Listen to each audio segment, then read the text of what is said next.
ಇದು ಪ್ರಪೋಸಲ್ ಅಂದರೆ ಇಲ್ಲಿ ಆಗ್ತಾ ಇರೋದು. ಹಾಂ ಸರ್, ಇಲ್ಲಿ ಆಗ್ತಾ ಇರೋದು ಟೋಟಲ್ 101 ಎಕರೆಯಲ್ಲಿ ಆಗ್ತಾಯಿದೆ ಸರ್. ಇದು ಇದಕ್ಕೆ 8 ಮಹಾದ್ವಾರಗಳು ಸರ್. ಒಂದು ಅಷ್ಟಾವರಣ ಅಂತ ಅದ ಸರ್. ಅಲ್ಲಿ 8 ಮಹಾದ್ವಾರಗಳು ಸರ್.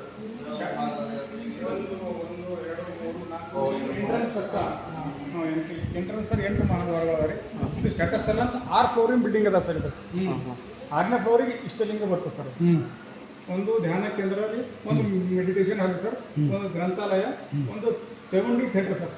ಇವಾಗ 3D ಮೂವಿ ಇರ್ತದೆ ಸರ್, ಒಂದು 7D ಥಿಯೇಟರ್ ಅದ ಸರ್. ಮತ್ತು ಎಲ್ಲ ಪೂಜಾರಿಗೆ ಒಂದು ರೂಮ್ ಅದ ಸರ್. ಇವು 770 ಅಮರಾಂಗಣಗಳು ಇದ್ದಿದ್ದು ಸರ್. ಅವಾಗ 770 ಅಮರಾಂಗಣ, 770 ರೂಮ್ಗಳು ಸರ್. ಇವಾಗ ನಾವು ಚನ್ನಬಸವಣ್ಣನವರು ಹೋಗ್ತಾರೆ, ಒಂದಿನ ನಾವು ಜೀವಿನ ಮಾಡ್ಬೋದು ಸರ್. ಅವ್ರು ಊಟಗಳೆಲ್ಲ ಕೊಟ್ಟಿರ್ತಾರೆ ಸರ್. 770 ರೂಮ್, 770 ಕಂಬಗಳು ಸರ್. ಅದು ಫುಲ್ ಡಿಜಿಟಲ್ ಆಗಿದೆ ಸರ್. ನಾವು ವಿಭೂತಿ ಹಚ್ಕೊಂಡೋದ್ರ ಮುಂದೆ ನಿಂತು ಸರ್ ಅವ್ರ ಜೀವನ ಚರಿತ್ರೆ ಹತ್ತು ಸರ್.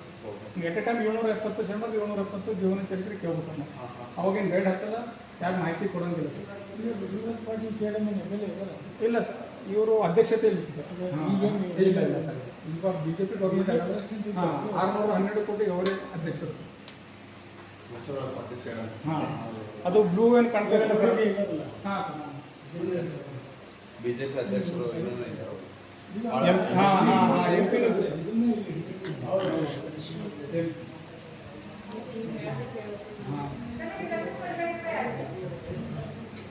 ಸರ್. ಉದಾಹರಣೆಗೆ ಒಂದೊಂದು ಶರಣರು ಒಂದೊಂದು ರೂಮ್ಗಳು ತೋರಿಸ್ಯಾರಂತ ನೂರ ಎಂಟು ಅದಾವನ್ರಿ ಸರ್. 708 ರೀ. ಇಲ್ಲ ರೀ ಸರ್, 770 ರೀ. ಹಾಂ, ಈಗ ಅಲ್ಲಿ ಈ ರೌಂಡ್ ಫುಲ್ 770. ಇಲ್ಲ ಸರ್, ಇದು ಸುಮ್ಮನೆ ಡೆಮೋ ತೋರಿಸ್ಯಾರ ಸರ್. ಹಾಂ ಹಾಂ ಹಾಂ. ಆ್ಯಕ್ಚುಲಿ ಮಾಡ್ತಾ ಇರೋದು 770 ಸರ್. 2027 ರೀ ಸರ್. ಇದು ಹಿಂಗೆ ಮಾಡ್ಬೇಕಂತ 2016 ಒಳಗೆ ರಚನೆ ಸರ್. ಇವರು ಗುರುಚ ಅವರು. ಹಾಂ, ಇವರು ಇಲ್ಲಿ ಆರ್ಕಿಟೆಕ್ಚರ್ ರೀ. ಅವರು ಇನ್ನೊಬ್ಬರು MLA ಅವ್ರು ಈಶ್ವರ್ ಖಂಡ್ರೆ ರೀ. ಇಲ್ಲಿನ ಶಾಸಕರು ರೀ ಇವರು.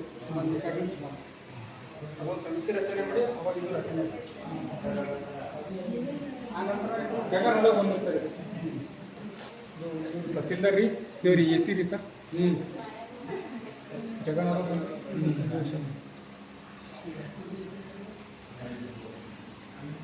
ಇದು ಆಫಿಷಿಯಲಿ ಮಾಡಬೇಕು ಸರ್. ಇದು ಎಲ್ಲ ಪಿಕ್ಚರ್ ಬಂದಾಗ ಒಂದು ಸಮಾವೇಶ ಇಟ್ಕೊಂಡ್ರಿ ಸರ್. ಉದ್ಘಾಟನೆ ಸಮಾರಂಭ ಅಂತ ಸಿದ್ದೇಶ್ವರ ಹಬ್ಬಗಳು ಬಂದಿರಿ ಸರ್. ಅವ್ರು ಸರ್ ಬಸವರಾಜ್ ಪಟೇಲ್ ಮೇಡಮ್ ಅವರು ಸರ್. ಮಾಸ್ಕ್ ಹಾಕಿದ್ದಾರೆ ಅವ್ರು. ನಮ್ಮ ಮಾಜಿ MP ಸರ್ ಅವರು ಬಗೊಂಡ್ರು.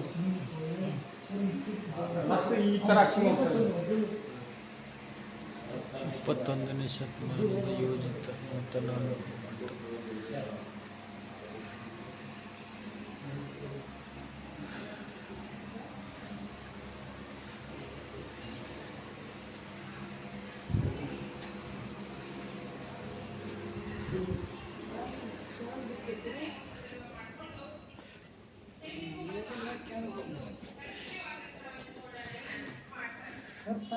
ಸ್ಮಾರಕವು 97 ಎಕರೆ ಪ್ರದೇಶದಲ್ಲಿ ಹರಡಿದ್ದು 4.5 ಎಕರೆ ಸ್ತಂಭದ ವಿಸ್ತೀರ್ಣವಿದೆ.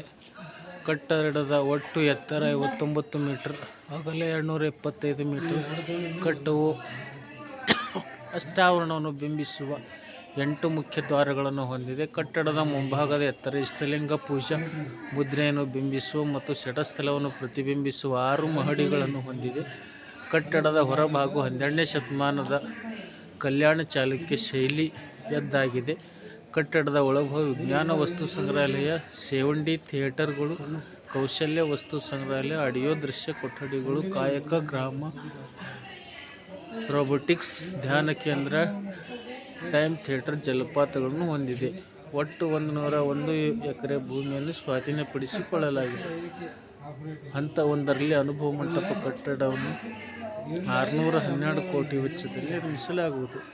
2ನೇ ಹಂತದಲ್ಲಿ ಅತಿಥಿ ಗೃಹಗಳು, ದಾಸೋಹ ಭವನ, ಸಂಶೋಧನಾ ಕೇಂದ್ರ ಇತ್ಯಾದಿಗಳನ್ನು ಅಭಿವೃದ್ಧಿಪಡಿಸಲಾಗುವುದು.